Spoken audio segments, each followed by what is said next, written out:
could read your thoughts.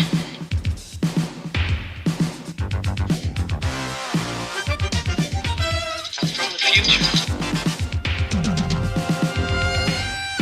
The movies of 1985.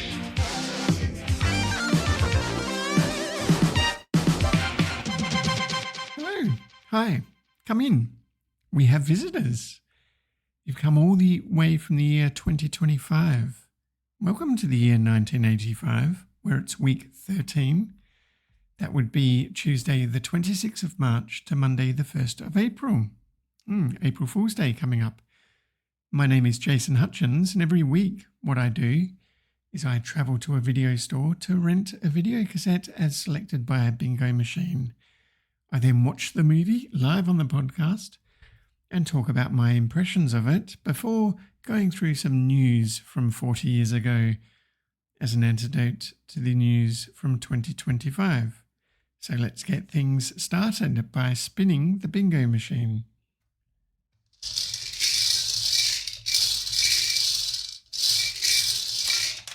A number is out, and it is number 26. 26, so I've just got to load up my spreadsheet on my Commodore 64.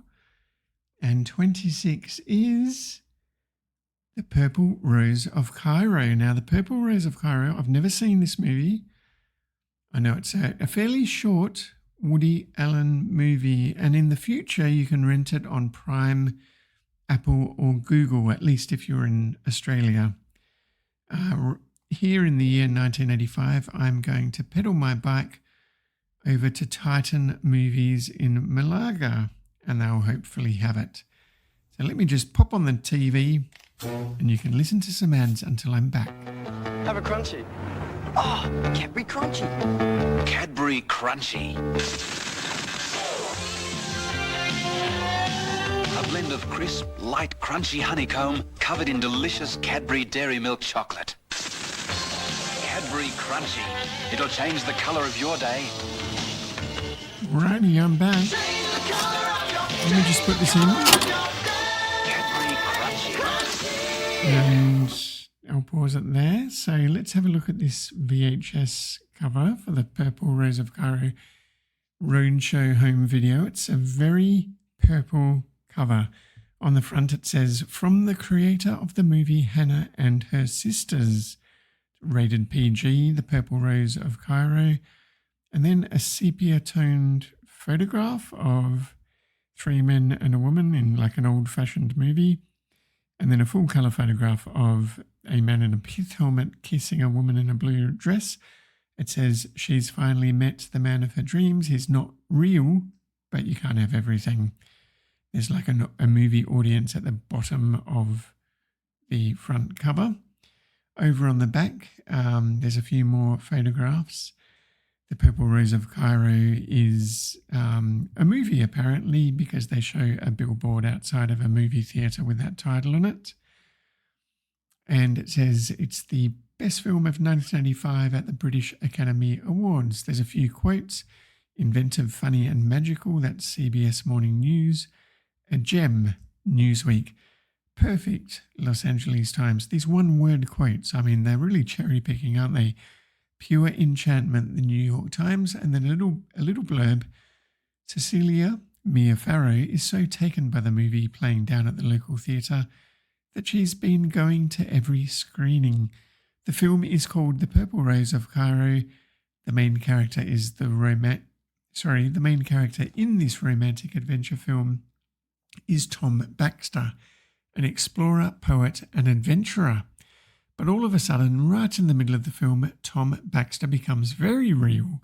He actually comes to life. He's so entranced by Cecilia that he wants to meet her in person. In fact, pretty soon he's fallen in love. Now that's all very well, but where does that leave the rest of the characters, the whole film for that matter? Basically, the whole thing is ruined without Tom. And the real-life actor who played Tom is in danger of his career being finished. The producers, they only see lawsuits coming their way. In short, pandemonium sets in. I thought pandemonium would normally ensue, but it sets in this case. It all makes for hilarious viewing. Well, that's pretty much given the whole game away, hasn't it? The feature is 81 minutes long plus trailers. So like I said, a short and snappy comedy from Woody Allen. Let's press play on tape and watch The Purple Rose of Cairo.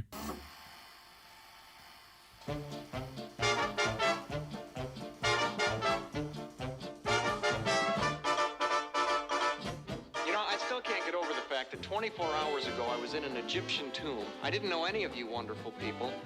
I gotta speak to you. You mean me?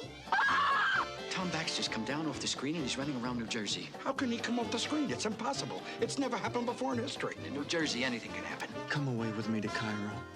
Cairo. But you just met each other. Love at first sight doesn't only happen just in the movies. You coming from a costume party? No, I'm just back from Cairo, where I searched in vain for the legendary Purple Rose. How about that? I wonder what it's like out there. Hey, what the hell kind of movie is this? Why don't you stop yapping? We've got problems of our own. I told you I told you. Obviously, your marriage has come to an impasse, sir. I'm not Tom. I'm Gil Shepard. I play Tom. How do you know Tom? Oh my God, I don't believe it. Where is he? Why? Do you want to tie me up? What kind of a club is this, anyhow? Gotta get him back in the picture. Then we turn off the projector and burn the prints. And the negative. See, there you go, Tom. You're ruining everything. You are. You're the one. I saw the movie just last week. This is not what happened. I'm confused. I'm married. I just met a wonderful new man. He's fictional, but you can't have everything.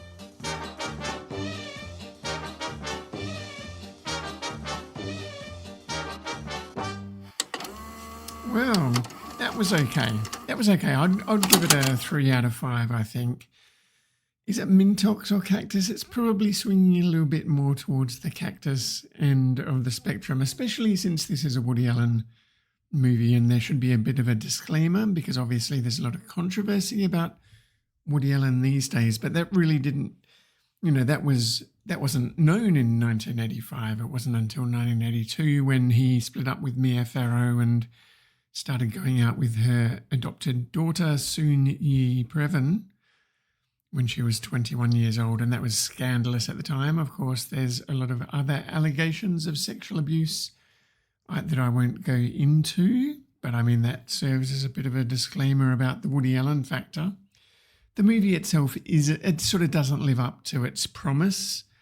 It has its moments. It was watchable. It got a few laughs. What was nice is just as I started watching it, the doorbell rang, and who was it?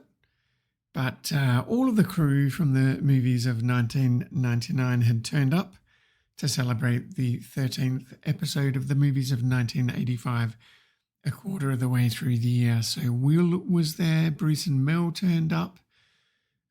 It was good to see them. Matthew, Rob, Jack. Unfortunately, Craig and Dave didn't make it, but it was good to have most of the crew and we watched the movie together.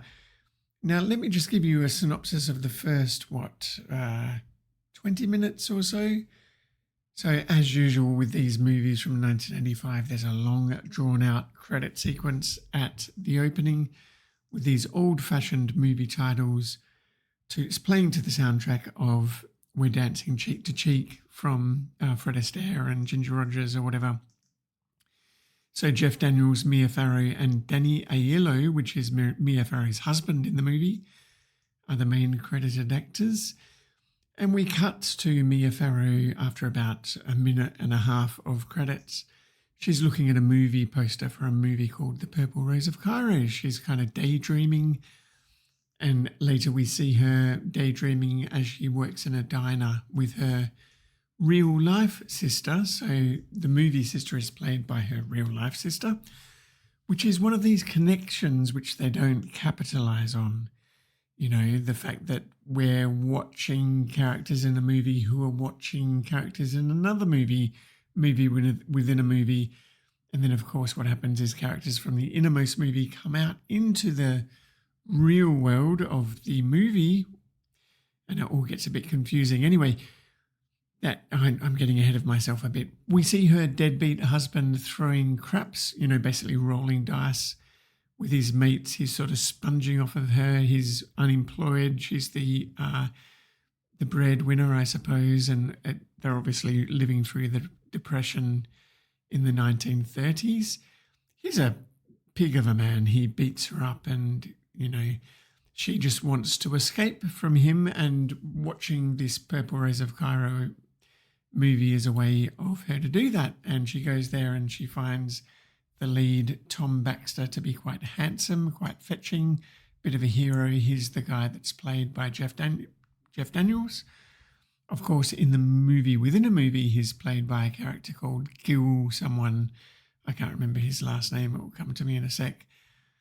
Anyway, she returns to her home with a horrible husband who's hooked up with some floozy. She then goes back to work where she gets fired. And so in tears, she returns to the movie theatre and just spends the whole day watching The Purple Rose of Cairo again and again and again. And eventually Tom Baxter, the character in the movie, recognises her as a return audience member, and he steps out of the screen and confronts her, and that sets everything up. So later on she meets Gil Shepard. That was his last name. That's the actor who portrays Tom Baxter in the movie, portrayed, of course, in real life by Jeff Daniels. Now, it's a bit of a magical realism movie, and like I said, they just didn't capitalise on the promise. And really, I wish that in the ending they broke the fourth wall, and I wish that Cecilia and Gil, I wish that they just looked straight into the camera, looked at the real life audience and realised that they too were trapped in a movie, and then I wish that they had tried to escape to enter our world.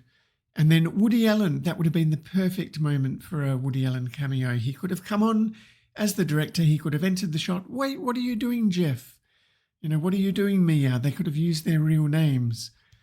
That really would have been a fantastic way to tie up the movie, I think. Instead, they ended it in quite a disappointing way, because what happens is Gil, being the superb actor that he is, he just fools Cecilia into letting his character, Tom, re-enter the movie, and of course they could have all the copies of the movies destroyed. Anyway, it's very disappointing. An interesting factoid is that Michael Keaton was originally going to play Tom Baxter, but and they shot a lot of the movie with Michael Keaton, but Woody Allen decided it wasn't working. His comedic timing was a bit off. He was a bit miscast. He looked a bit contemporary for the period of the movie, which is interesting because we saw the same with Back to the Future when we were talking about Mask the other week. Anyway, that's a story for another day. So Woody Allen apparently promised Keaton that he would have a role in another movie, but to date he's never been in a Woody Allen movie. Another notable connection is that Jeff Daniels appeared in a movie from 1999, which was Pleasantville, where he also plays a character in the olden days movie world who becomes self-aware that he's actually inside some kind of a movie or TV show. So that's interesting. And some users of Reddit think that in their own head canon that these two movies are linked through the Jeff Daniels character. Also, and Will, listener of this podcast, would be interested to know that Viggo Mortensen was cast in this movie, and it was one of his first American movie roles.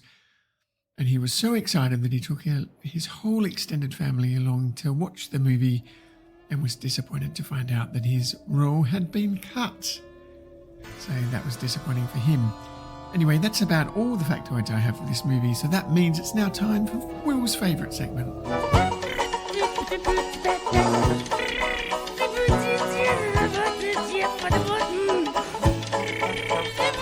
I'm driving along and I'm just singing my song. I'm in a news-free zone.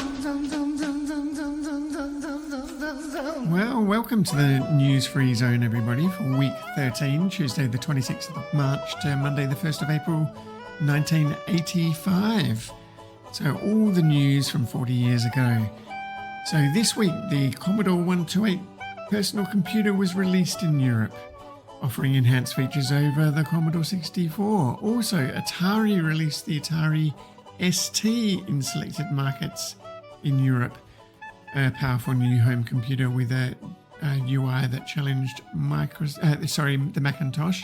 Meanwhile, this week, Commodore hosted a developers conference previewing the Amiga 1000, generating a lot of buzz in the computing press. And the charity single We Are the World, which we heard being recorded a few weeks ago, that was finally released under the collective artistic name of USA for Africa, that supergroup with the aim to raise funds for famine relief in Africa. Also in this week, the UK synth pop band Tears for Fears hit number 1 on the American Hottest 100 or Top 100 with Everybody Wants to Rule the World, and the final episode of Doctor Who featuring the Sixth Doctor, Colin Baker, aired. So he transformed into that guy from All Creatures Great and Small, didn't he? So that was on this week. Lots happening in popular culture this week. Yul Brynner, this week in 1985, recorded his iconic anti-smoking advertising campaign shortly before his death of lung cancer, I suppose, saying that just don't smoke. So interesting news from 1985. And of course, it was April Fool's Day. Hope you didn't get fooled this year. But in 1985, there was an article in Sports Illustrated magazine in America talking about this unknown baseball pitcher named Sid Finch, who could throw a fastball at 168 miles per hour. And it detailed his eccentric background, including yogic training in Tibet, and his indecision between pursuing baseball or his other love, which was playing the French horn. And a lot of people were taken in by this, and some people even believe it to this day, but it was just an April Fool's Day joke. Now, over on Usenet, Net.music, everyone was talking about We Are the World being released, trying to identify all of the artists in the music video. But also on Net.music, a user called Greg Taylor was telling a story how he had attended at his local church a little sermon called The Truth About Rock, where they were talking about the dangers of backward masking. Now, this is where artists would put messages in their music tracks that were recorded backwards. And apparently this was the work of Satan. So, of course, everyone did this. The Beatles did this, for goodness sake. They Might Be Giants do it. I'm sure a lot of different groups have experimented with backwards masking. But it was just crazy back in 1985, all of these people getting hot and bothered with people playing Dungeons and Dragons and listening to rock music or rap music or whatever the latest thing was. And, you know, instead of paying attention to what was happening in the real world, I suppose. But there wasn't very much else that I could find on Usenet this week. So that pretty much wraps it up for this week, and I like to keep it short and sweet. So what is it? It's almost at the 20-minute mark, so time to cue the electric tom-toms, and don't forget to rewind.